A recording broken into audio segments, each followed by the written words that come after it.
All right, guys, maybe we won't give up on her. The mashup just had a pretty epic session. And every day when I think it's going to be its last session, it ends up being really fun. And I really like how nimble the 5.9 is as compared to if I did have the 5.10 or even versus the 5.10 machadocado. So my new plan could be just to get extra rich just to be able to afford all the boards. But with today, the waves were at a pretty secret beach that people are sometimes naked at. And what I thought was cool was that it's a very top to bottom wave, but it's kind of the ideal session that really the board is made for. And because it's a slightly smaller board for me, I usually like these gargantuan fishy shapes. This is a fish in a sense, but like if you're a true shortboarder, but for me, this is my high performance shortboard. And what I think is cool is that because it is kind of sized appropriately for me, when it really is cranking like it was today, it makes it a lot easier to actually surf it like an early 2000s shortboard. So, I thought its days were numbered, but every now and then there is that magical session where the board just comes alive, and I really kind of wouldn't want a bigger board. And one of the good things about having that kind of smaller board is when it is like a crazy paddle day, it's easier to duck dive. You're not duck diving this kind of giant boat so much. And when it's the lighter the board is, the less volume, the deeper you can get that board down under them waves. So, oh, hold on, I got a fan. Hey, how's it going, sir? I'm just filming. I'll be talk to you in a sec. I'll give you an autograph. Hell yeah. So I get recognized everywhere now, guys. It's kind of becoming an issue, but what are you gonna do?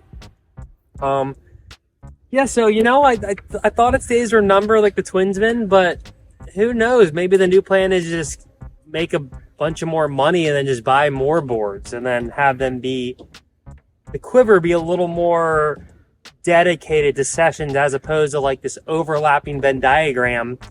The Venn diagram doesn't exist. There's actually just columns, and the boards just sit in their column, and they don't have any overlap. So think about it as like, a Richie Rich billionaire. That would be the actual move. I think maybe it is just having lots of boards just costs more, but it really performed great today. The 5.9 mashup, 34-ish liters.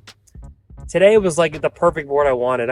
When I first got down there, I was like, it'd be kind of nice to have the 5.10 machadocado, but then after a few waves, it was so steep and steep and top to bottom, really going fast that when there's just too much board, it's harder to keep the board online and trimming as opposed to it getting bogged down or catching a rail.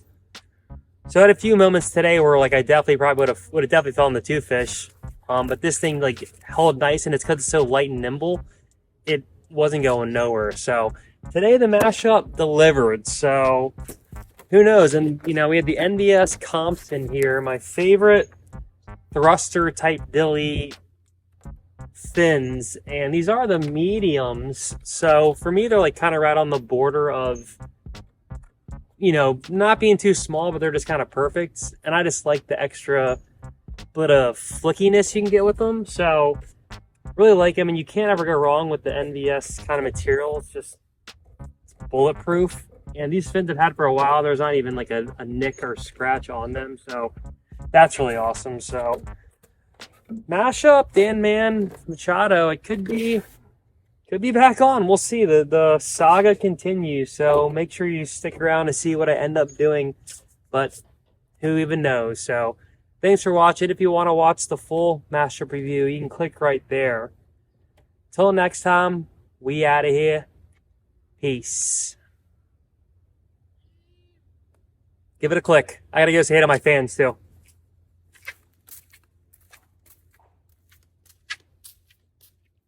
That's sick.